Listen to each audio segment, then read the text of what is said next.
I wanted to chat with you guys about an interesting case that I had earlier this week with a patient of mine that came in and talking and to reiterate the importance of getting lab work and getting the proper markers that you need to figure out what might be going on with you.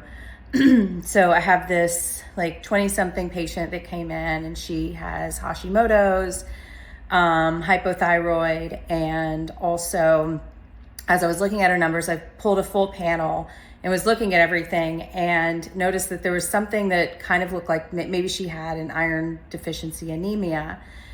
And because we've also been working on Hashimoto's, and anytime we're working on, when I'm working on a patient with autoimmunity, I'm always looking at inflammation and trying to lower toxic load, inflammatory numbers, and systemic inflammation overall, because when you have a toxic load that just it's like filling up a water bottle. Once that water bottle gets filled and overflows, that's when you end up with autoimmunity. So you kind of have to reverse the process, lower toxic load, lower inflammation, so on and so forth.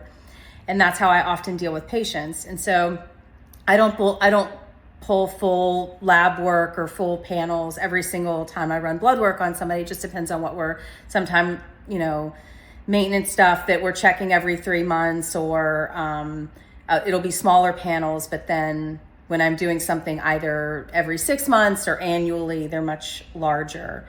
And the reason this becomes important, you could go and just maybe have an iron level pulled, but that's not really going to give you always the full picture. So there's different markers that I pulled for her. And like I said, it looked like maybe she had some kind of iron deficiency anemia. But as I started to look closer, it's not that her iron was actually low, even though some of the numbers kind of looked like it was. Her iron stores were fine. But it looks like more of her iron deficiency anemia is actually driven by excessive inflammation in her body, which can happen if you have an inflammatory overload or your toxic load is so big that inflammation is driving so many of those processes, which are not good, and it's not healthy and ideal for the body, especially if you have autoimmunity, or anyone actually.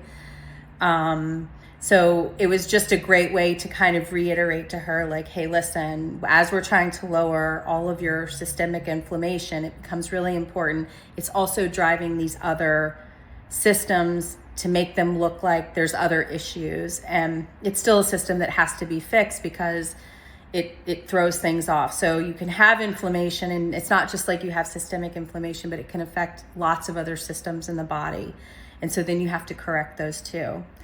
Side note about this same patient, I had been asking her for a while to cut out gluten, and she finally did, and her autoimmune numbers, her antibodies, dropped for Hashimoto. So that was really exciting. And it's small changes, guys. I stress the 5 pillars of a healthy lifestyle so much because they are really important. If you're not getting proper sleep sleep is like your natural superpower. You have to get good sleep. You have to have good nutrition. You have to get physical activity, stress management, and it's important to have social connections. If those things are not where they should be, it just makes it so much more difficult to get you in a healthy state. And literally just cutting gluten out of her diet, we didn't do anything else different. I mean, I keep saying autoimmune markers, her antibodies dropped. So her thyroid peroxidase, that's a common antibody marker that we look at to see if there's Hashimoto's autoimmunity. And they had dropped, which was pretty significant just by doing one thing. So you can easily just get better sleep or just fix your diet, just tweak it just a little bit.